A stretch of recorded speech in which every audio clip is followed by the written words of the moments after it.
तो चलिए आज एक ऐसी कहानी में उतरते हैं जो जो वाकई दहला देने वाली है। ये कहानी है आध्यात्मिक शक्ति की, कुछ छिपे हुए गुनाहों की और फिर कर्म के बदले की। और ये कहानी इसी एक सच से शुरू होती है कि इंसान अपने किए हुए कर्मों से भाग नहीं सकता, कभी नहीं। कहानी की शुरुआत होती है एक सुनसान शमशान घाट से। यहाँ एक बहुत ही शक्तिशाली अघोरी साधु, एक कह सकते हैं कि एक खतरनाक और मुश्किल अनुष्ठान करने की कोशिश कर रहा है। ये कोई मामूली साधु नहीं है, अपने काम में माहिर है, पूरा शरीर भस्म से लिपटा हुआ और होंठ चुपचाप ऐसे शक्तिशाली मंत्र पढ़ रहे हैं जिनसे वो आत्माओं की दुनिया पर काबू पाना चाहता है। लेकिन तभी कुछ बहुत गलत हो जाता है। वो पवित्र आग जो उसकी सारी शक्ति का जरिया थी, वो फुस हो जाती है, बुझ जाती है और चारों तरफ एक अजीब, एक भयानक खामोशी छा जाती है। राग के बीच से एक औरत की आत्मा उठती है। एक पल के लिए साधु को लगता है बस काम हो गया, वो जीत गया। पर असल में उसकी हार के संकेत तुरंत मिलने लगते हैं, और वो भी बड़े डरावने। उसकी पवित्र रुद्राक्ष की माला टूटकर बिखर जाती है, उसके सीने पर एक अनचाही लकीर खिंच जाती है, और सबसे भयानक बात, उसकी आवाज, मंत्र पढ़ने की उसकी ताकत ही चली जाती है। वो घबराकर शमशान से भागता है और जब अपने आश्रम पहुंचता है तो देखता है कि वो पूरी तरह तबाह हो चुका है। एक अजीब से तूफान ने सब कुछ उजाड़ दिया। एक ऐसा तूफान जिसने गांव में और कहीं कोई नुकसान नहीं पहुंचाया। मतलब ये साफ था कि जो भी हो रहा है वो सिर्फ और सिर्फ उसी के लिए हो रहा है। अब ये जो डर का माहौल है ये और गहरा होता जाता है और साधु को उस रहस्य का पहला सुराग मिलता है जो उसे धीरे धीरे खत्म कर रहा है।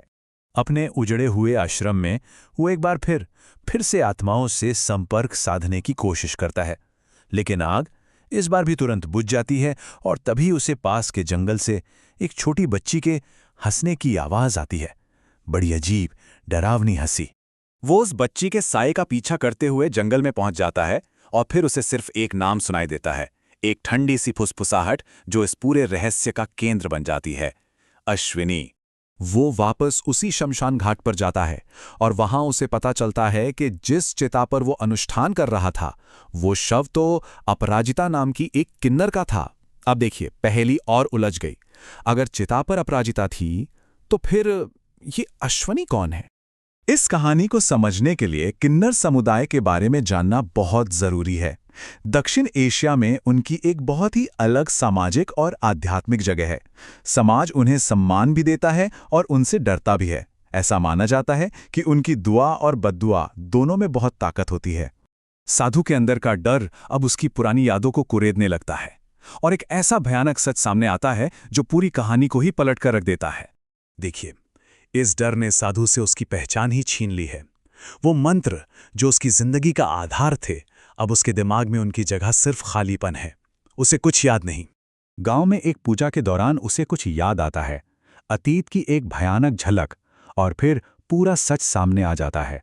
सच ये है कि साधु बेचारा नहीं है, वो तो असली गुनहगार है। उसी ने अश्विनी नाम की एक बेगुनाह जवान किन्नर की हत्या की थी, और अब उसे याद आता है उस हत्या का नतीजा। अश्विनी की मौत के बाद पूरे किन्नर समाज ने एक बहुत शक्तिशाली श्राप दिया था।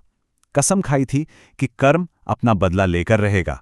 तो अब जब अतीत का पर्दा उठ चुका है, कर्म का पहिया घूमकर अपनी आखिरी और सबसे भयानक मंजिल पर पहुंचता है। गांव की उस पूजा में अचानक आग लग जाती है।